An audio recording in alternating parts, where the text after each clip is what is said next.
Hello, আমি আরিয়ান। তাণ্ডবে একটা পার্শ্ব চরিত্র বা একটা ক্যামিও চরিত্রের জন্য অ্যাপ্রোচ করা হয় আফরান নিশোকে। যেহেতু তাদের মতে শাকিব খান এবং আফরান নিশোর সাথে অনেক বড় একটা প্রবলেম রয়েছে, ফ্যামিলিগতভাবে একটা প্রবলেম রয়েছে, বা প্রফেশনের দিক থেকে অনেক বড় একটা প্রবলেম রয়েছে। এটার জন্য তাদের দুজনকে আলফায়ের অফিসে ডাকা হয় এবং শাকিব খান এটা আগে থেকেই বুঝতে পারে যে হ্যাঁ, এখানে এরকম কিছু একটা হতে পারে, এখানে আমাকে কেন ডাকা হয়েছে। এটা বোঝার পর শাকিব খান নাকি সেই অফিস থেকে চলে যায়। সে কোনোভাবেই চায়নি যে আফরান নিশোর সাথে তার মিউচুয়ালটা হোক। এরকম নিউজ হয়তো আপনারা অলরেডি দেখেছেন।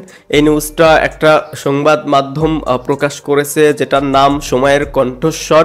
সো আমি তাদেরকে এতটুকু বলতে চাই যে ভাই, এমন কিছু বলুন যেটা একটু হলেও বিশ্বাসযোগ্য যেন হয়। যে নিউজটা চারিদিকে দেখা যাচ্ছে এটা কোনোভাবেই বিশ্বাসযোগ্যই মনে হয় না। হ্যাঁ, এটা অনেক আগে থেকেই শোনা যাচ্ছে যে তাণ্ডবে একজন বা দুজনের ক্যামিও থাকতে পারে। এটা দিয়ে রায়হান রাফি একটা ইউনিভার্স ক্রিয়েট করতে চাচ্ছে। সো এটার কারণে তাণ্ডবে একজন বা দুজন স্টারের ক্যামিও থাকতে পারে। এখন সেটা আফরান নিশো হতে পারে, সেটা যে কেউ হতে পারে। বাট এখন যে কথাটা হচ্ছে যে শাকিব খান তাকে ইগনোর করে অফিস থেকে চলে যায়, আমার কাছে এটা মনেই হয় না। ভাই, শাকিব খান তার শত্রুকেও বুকে জড়িয়ে আদর করে, লাইক আমার মতন।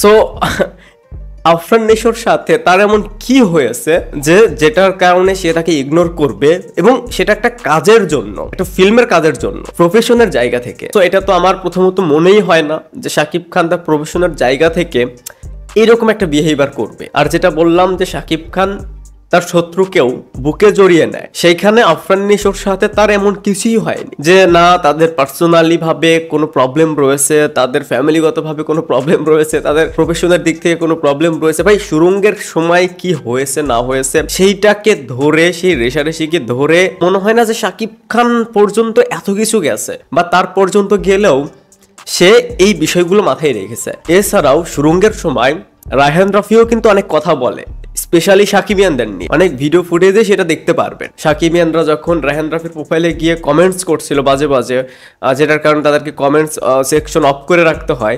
তো সেই সময় কিন্তু রায়হান রাফি এসে কথা বলে যে এই দায়টা কিন্তু যে স্টারের ফ্যান বেস করছে সেই স্টারের, সেও কিন্তু এরকম এক দুই কথা বলে। বাট আমার মনেই হয় না যে শাকিব খানের মতন এত বড় একজন স্টার জাস্ট এই সামান্য একটা দুইটা কথার জন্য সে তার প্রফেশনের জায়গা থেকে এরকম বিহেভিয়ার দেখাবে। আবার দেখলাম অনেকেই বলছে যে আফরান নিশোকে হয়তো সেই ক্যামিও চরিত্রের জন্য অ্যাপ্রোচ করা হয়, বাট আফরান নিশো না করে দেয়। যদি এরকম কোনো ক্যামিও চরিত্রের জন্য আফরান নিশোকে ভাবা হয় এবং আফরান নিশোকে যদি অ্যাপ্রোচ করে, আমার মনে হয় না যে সে সেটাকে না করে দিতে পারবে। প্রথমত ডিরেক্টর রায়হান রাফি, এখানে একটা ডিরেক্টর ফ্যাক্ট থাকে। দ্বিতীয়ত শাকিব খান। তৃতীয়ত যে প্রোডাকশন হাউস থেকে হচ্ছে সেই প্রোডাকশন হাউসের সাথে পরবর্তীতে নিশোকে কাজ করতে হবে। সো যদি একটা ইউনিভার্স ক্রিয়েট করতে চাই, এরপর তাকে নিয়ে কিন্তু একটা সোলো ফিল্মও হবে। সো এতে করে যদি আপনি ফিল্মের দিক থেকে দেখেন, সেটা দারুণ একটা বিজনেস করবে। দ্বিতীয়ত যদি আপনি তার প্রফেশনাল জায়গা থেকে দেখেন বা তার ক্যারিয়ারের দিকে দেখেন, সেখানেও সেই ইম্প্যাক্টটা পড়বে। আমার কেন জানি মনে হচ্ছে যে এই যে চারিদিকে যত যা কিছু হচ্ছে, এই সব কিছুকেই জাস্ট উপেক্ষা করে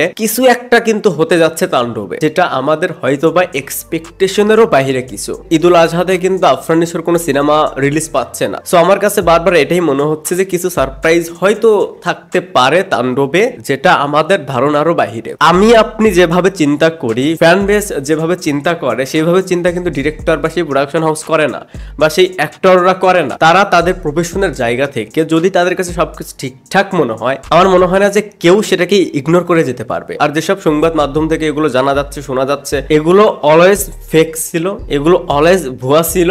এগুলোর উপর ট্রাস্ট করে, এগুলোর উপর বিশ্বাস রেখে একজনকে খোঁচা মেরে কথাটা বলা কতটা যৌক্তিক, সেটার সত্যতা না জেনে সেটা কতটা লজিক্যাল, আই ডোন্ট নো। যাই হোক, লাস্ট এতটুকুই বলবো যে তারা বড় কিছু প্ল্যান করছে। যদি সেই প্ল্যানে এরকম কিছু হয়ে থাকে তাহলে সেটা জাস্ট ব্লাস্ট করবে। সো এটাকে পজিটিভ ভাবে দেখুন, এই ধরনের ফেক নিউজ শেয়ার করা থেকে বিরত থাকুন। তো এই ছিল এই ওভারঅল বিষয়টা নিয়ে আমার ওপিনিয়ন। আমার কাছে মনে হলো যে ওকে ফাইন, ব্যাপারটা নিয়ে একটু কথা বলি। সবার একটু জানা উচিত কি হচ্ছে আর কি হচ্ছে না। ভিডিওটা দেখার জন্য অসংখ্য ধন্যবাদ। এই চ্যানেলে যদি আপনি প্রথমবারের মতন হয়ে থাকেন তাহলে প্লিজ সাবস্ক্রাইব। বাই।